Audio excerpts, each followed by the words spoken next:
Nesse vídeo nós vamos tratar das chamadas estratégias pedagógicas. Nós vamos falar do miolo da aula, das dinâmicas, das estratégias de condução de atividades.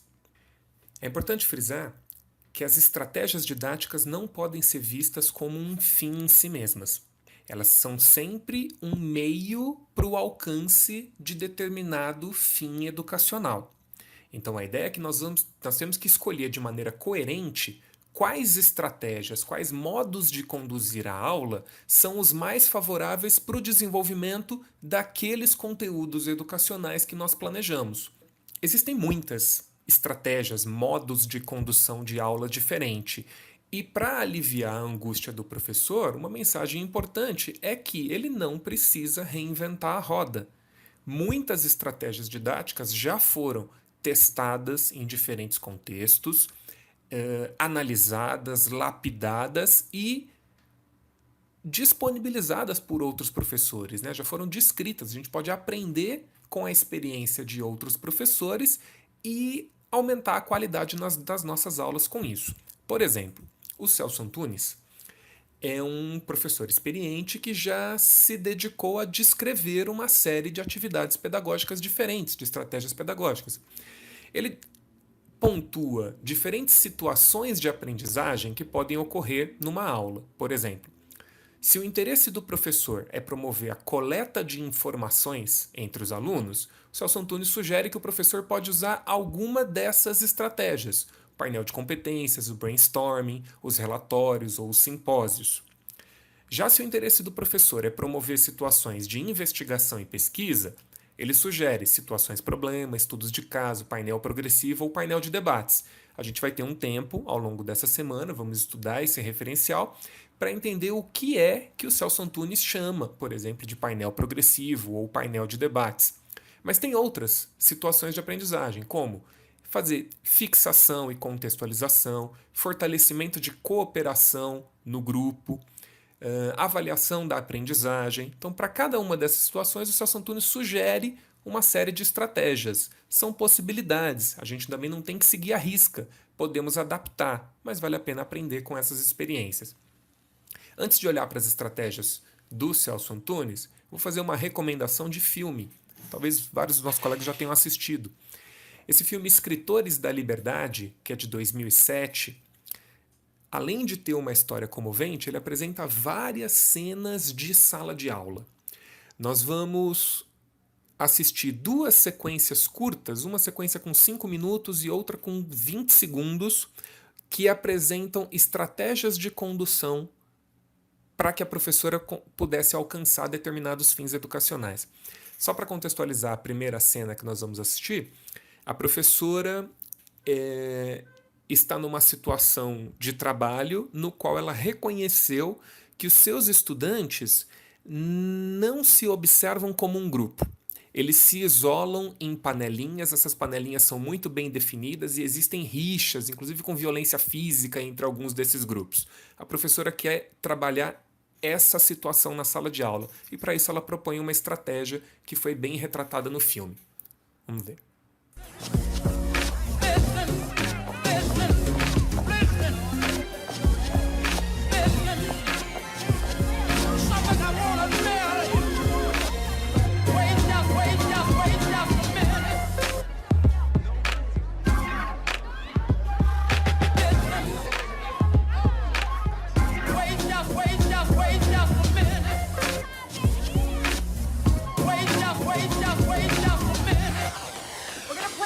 All right? It's a lot of fun, I promise. Look, you can either sit in your seats reading those workbooks or you can play a game. Either way, you're in here till the bell rings, okay? This is called the line game.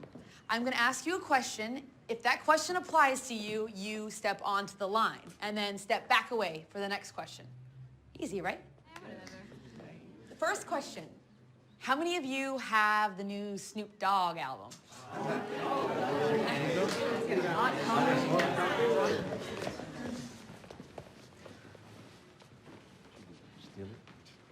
Okay, back away. Next question. How many of you have seen Boys in the Hood.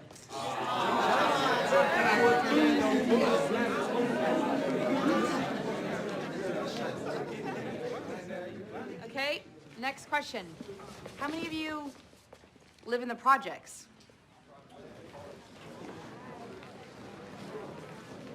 How many of you know someone, a friend or relative, who was or is in juvenile hall or jail? How many of you have been in juvenile hall or jail for any length of time?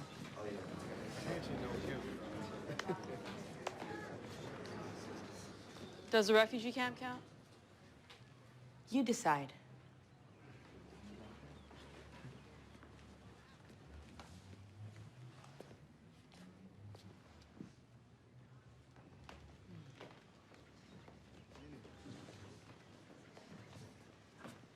How many of you know where to get drugs right now?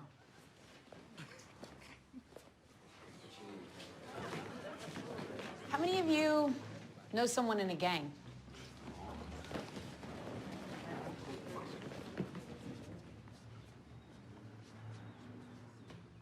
How many of you are gang members? Okay, that was a stupid question, wasn't it? Yeah. You're not allowed gang affiliations in school. I apologize for asking, my badness.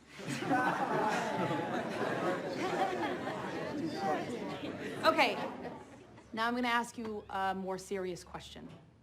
Stand on the line if you've lost a friend to gang violence.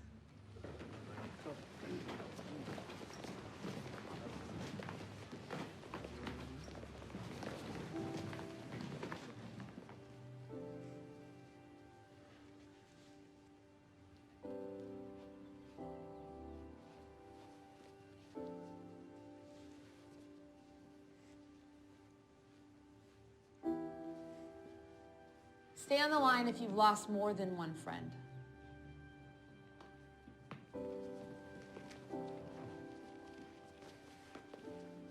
3.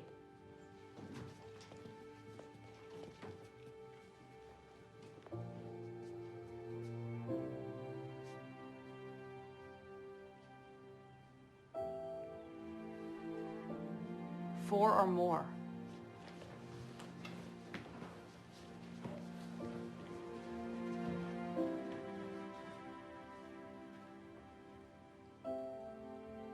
Okay, I'd like us to pay respect to those people now. Wherever you are, just speak their name.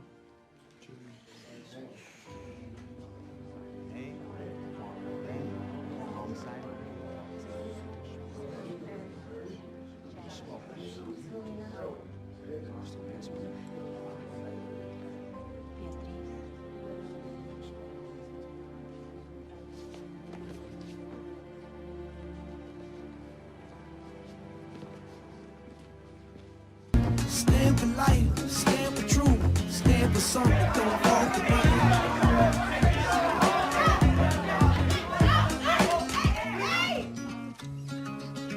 You get an extra 3 seconds. Go!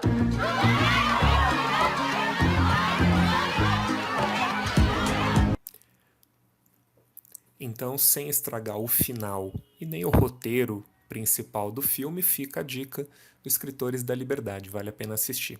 Só para destacar então, na primeira cena, a professora tinha a intenção de promover uma maior integração, de promover um reconhecimento dos seus alunos de que eles tinham coisas em comum, constituição do grupo, fortalecimento do grupo. Já na segunda cena, os alunos estavam sentados de frente uns para os outros, separados entre meninos e meninas, e eles estavam num debate acalorado, só que falavam em turnos alternados. A gente vai ver algo parecido com isso nas estratégias do Celso Antunes. Então, voltando para essas estratégias, vocês vão receber um arquivo com todas elas detalhadas, já no conteúdo dessa semana no Moodle, e aqui na apresentação vamos destacar só 4 delas. A primeira é o painel progressivo. Tudo que o Celso Antunes chama de painel se refere à divisão dos alunos em grupos e na formação de algum tipo de especialidade. Os alunos não vão executar todos a mesma tarefa, pelo menos não no primeiro momento. Essa estratégia do painel progressivo é uma variação da Philips 66, que o nome já vai fazer sentido. Então, inicialmente, o professor faz uma distribuição dos alunos em grupos com base na atribuição de uma cor para cada aluno. Então, no nosso exemplo aqui, nós distribuímos as cores vermelho, azul, verde e amarelo. Todos os alunos que recebem a cor vermelha montam um grupo, os azuis e assim por diante. Esses são os chamados grupos homogêneos na atividade.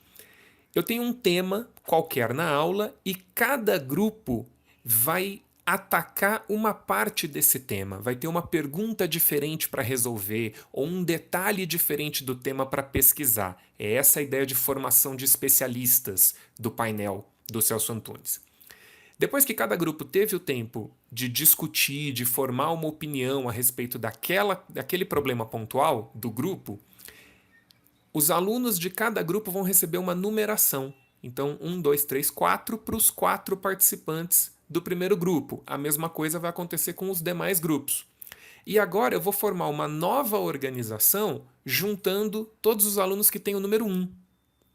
Então, repara que vem um aluno que era do grupo vermelho, um azul, um verde e um amarelo.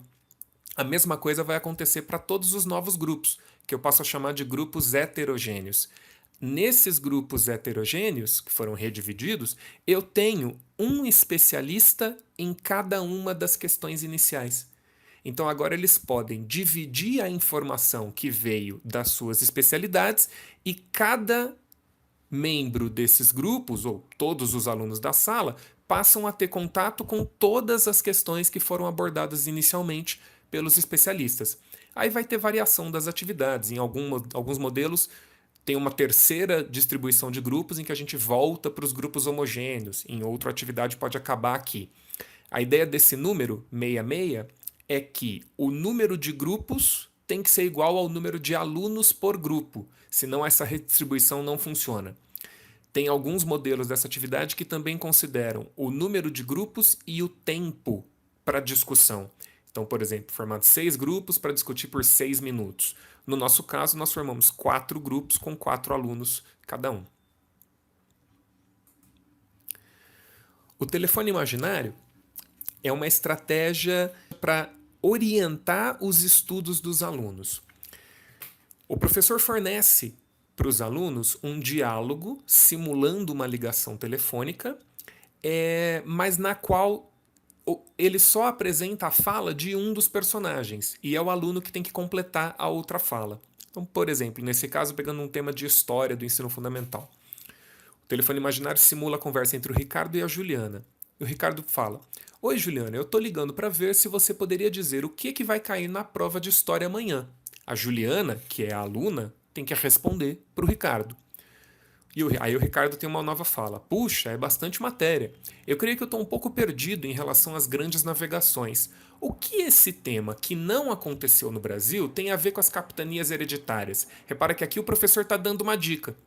Ele identifica uma confusão que é esperada nos alunos, um problema conceitual, e já sugere que o aluno trate desse problema conceitual antes de chegar na próxima aula. Então ele está orientando os estudos que o aluno vai fazer em casa. Aí, para terminar a conversa, o Ricardo agradece, depois que a Juliana explica. "Obrigado, Juliana, agora eu já estou me sentindo mais seguro. Um abraço." Aqui tem uma variação do telefone imaginário que não está na descrição do Celso Antunes, mas que é uma estratégia pedagógica bem conhecida, alguns professores utilizam, que é a tal da cola band-aid. A cola band-aid é o que o próprio nome diz. O professor estimula que o aluno produza uma cola para suas atividades, na véspera da prova, por exemplo. Só que essa cola pode ter o tamanho de um band-aid, de um curativo. Então a ideia é que o professor oriente o aluno a começar produzindo a cola dele com uma folha de papel comum, resumindo todo o conteúdo que eles estudaram. Depois, o aluno é limitado a, por exemplo, 1/4 dessa página. E aí ele tem que resumir ou escrever menor, mas ele tem que reescrever aquele conteúdo, até chegar no ponto em que ele produz uma cola do tamanho de um band-aid. E a cola band-aid estaria autorizada, o aluno poderia levar para a aula no dia seguinte. A proposta por trás dessa estratégia é alcançar um objetivo, que os alunos estejam estudando.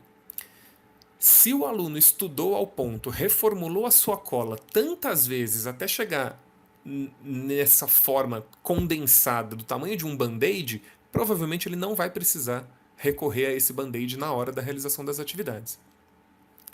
A estratégia do aquário é aquela que está representada na segunda cena do filme. Ela é sempre fundamentada na existência de um debate, então é preciso um tema que admita respostas diferentes ou pontos de vista diferentes e que possa ser resolvido em torno da melhor argumentação e não em torno da resposta certa. E outra característica fundamental do aquário é que ele seria um debate por turnos alternados, então ele simula uma situação de discurso assíncrono. Primeiro, um determinado grupo fala, defendendo a sua posição a respeito daquele tema, argumentando, apresentando seu resultado de pesquisa. Esse grupo tem um tempo definido para falar. Encerrado aquele tempo, o grupo passa a ouvir e o outro grupo tem que analisar a fala do primeiro e contra-argumentar e apresentar o seu novo ponto de vista. Essa ideia de ter um tempo para falar e um tempo para ouvir é bastante valorizada na área de ciências porque ela simula, ela permite trabalhar, por exemplo, a dinâmica de debate científico que se trava por meio de artigos. Um pesquisador de qualquer área publica suas ideias, publica suas conclusões e ele não entra num debate síncrono com os seus leitores. O leitor tem acesso ao artigo, questiona, reformula suas opiniões e se ele quiser entrar em debate com o autor, ele precisa publicar um novo artigo.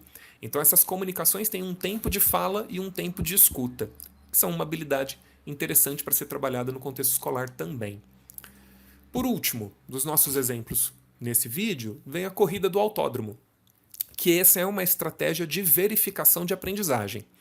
Então, a turma vai ser dividida em grupos, cada grupo vai ter um conjunto de plaquinhas para as respostas, como se fosse um jogo de perguntas e respostas, e essas plaquinhas têm as seguintes combinações, né? Verdadeiro, verdadeiro, verdadeiro, falso, falso, verdadeiro, falso e falso. Porque essas combinações vão sempre avaliar, dar a resposta do grupo para duas afirmações que são colocadas a cada turno. Então aqui eu estou simulando com uma temática da área de informática, eu posso fazer as duas afirmações numa mesma rodada da corrida do autódromo. Né? Então, o Windows, Linux, Android e iOS são exemplos de sistemas operacionais. E uma segunda afirmação, o mouse é um periférico de saída de dados. Nesse caso, a primeira afirmação é verdadeira e a segunda é falsa. Todos os grupos que vão ter um determinado tempo para levantar suas plaquinhas, os grupos que levantarem essa plaquinha marcam o ponto naquela rodada, os que levantarem qualquer outra perdem o ponto daquela rodada.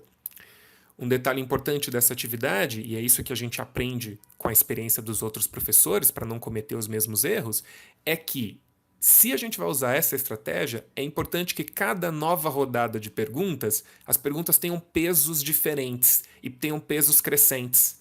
Porque, por exemplo, esse grupo rosa que errou a primeira e a terceira questão, ele só tem 20 pontos até aqui. Ele parece muito atrás do grupo amarelo, que já tem 10 com 20 mais 30, 60 pontos. No entanto, como a próxima questão vale mais, esse grupo ainda não perdeu o jogo. Ele tem chance de se recuperar e ele pode empatar com o grupo amarelo só com mais uma pergunta. Essa é uma estratégia de manter o grupo motivado durante a atividade. Enfim, o Celso Antunes apresenta uma série de atividades. Se a gente pesquisar por estratégias pedagógicas no Google Acadêmico, nós vamos encontrar várias outras, e a ideia é justamente essa, aprender com a experiência do que já está descrito e adaptar estratégias para conduzir aulas mais interessantes, mais adequadas para alcançar os nossos objetivos educacionais.